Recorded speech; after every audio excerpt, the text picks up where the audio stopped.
We all feel it. Music is more than entertainment. It is a force. It can soothe or incite, heal or wound, unite or divide.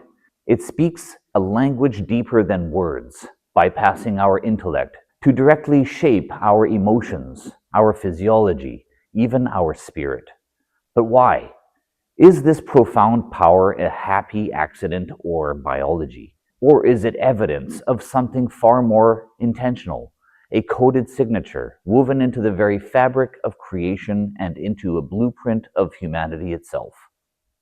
Today, we pull back the curtain on one of God's most elegant designs, the Harmonic Code, the mathematics of music, and what it reveals about the composer of all things. And here is where we uncover the foundation.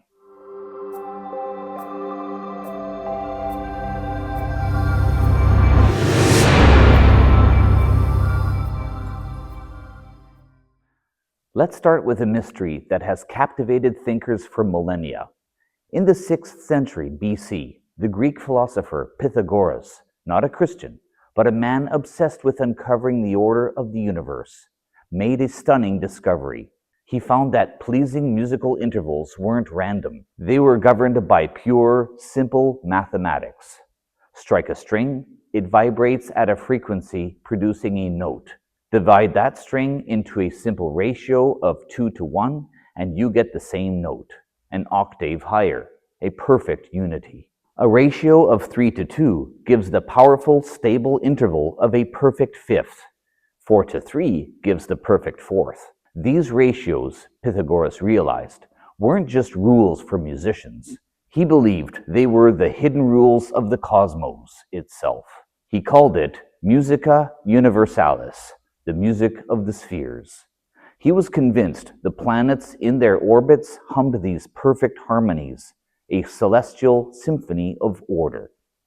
Centuries later, the astronomer Johann Kepler, a devout man who saw his science as thinking God's thoughts after him, was similarly obsessed.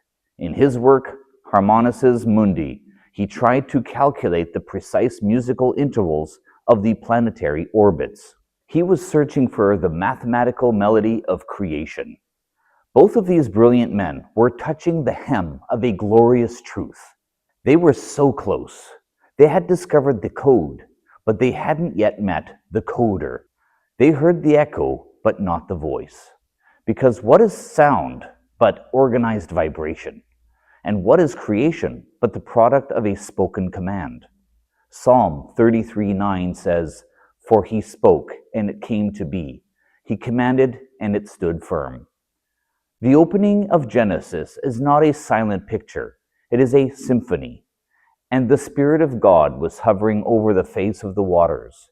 And God said, "Let there be light." And there was light. Genesis 1:2-3. The universe leapt into being not by a random bang, but by the resonant, creative frequency of God's voice. He didn't just build the world. He intoned it. He didn't just assemble matter. He sang the harmonic ratios that would govern it.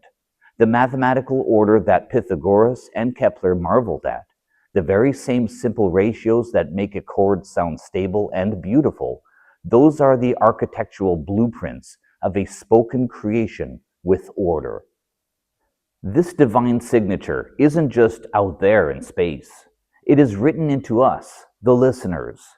Consider the human ear, this masterpiece of biological engineering. The tiny cochlea is a spiral reminiscent of a seashell's God-given shape, and it functions as a natural frequency analyzer. It breaks the complex symphony of the world into pure mathematical tones for the brain to interpret.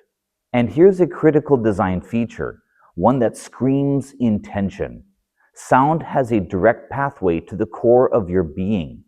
Before a melody is processed by the thinking part of your brain, it is sent to the limbic system, the seat of emotion, memory, and instinct. It talks directly to your hypothalamus, which controls your heartbeat, your breath, and stress response. Why would we be built this way?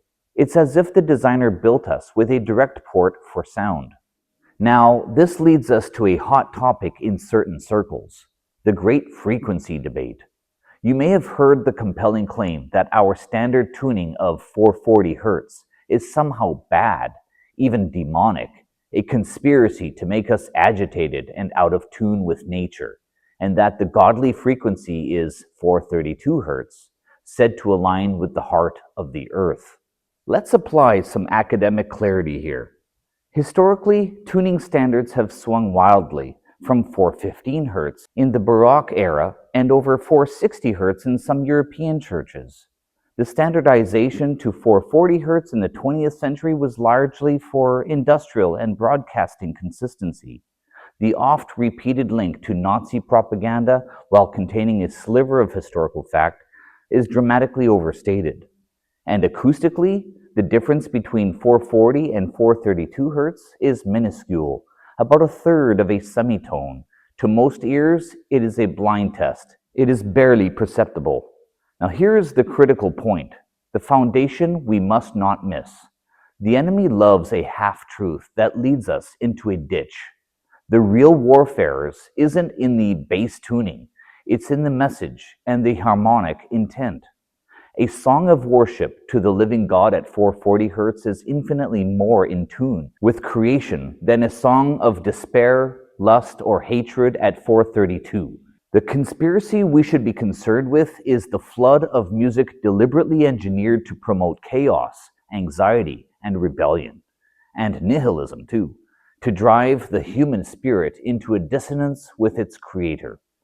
God's concern is not with a single frequency, but with harmony versus chaos, with the order of his word versus the dissonance of the fallen world. This is the story of the Bible. After humanity fell, the perfect harmony was shattered. We became dissonant notes in the symphony.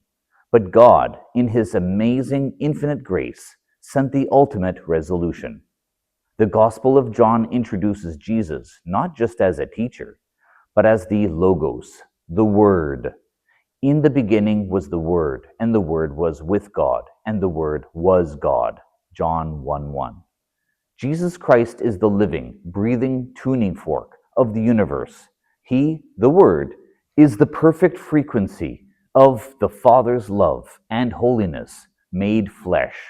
His life, death, and resurrection are the cosmic cadence that resolves the unbearable dissonance of sin.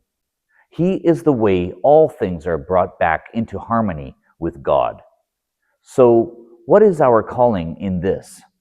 The Apostle Paul instructs us, speak to one another with psalms, hymns, and songs of the Spirit. Sing and make your music from your heart to the Lord. Ephesians 5:19. We are not just to be passive listeners. We are to be active participants in the restoration of God's harmonic order. We are to tune our hearts, our emotions, our minds, our very lives to the frequency of His Spirit.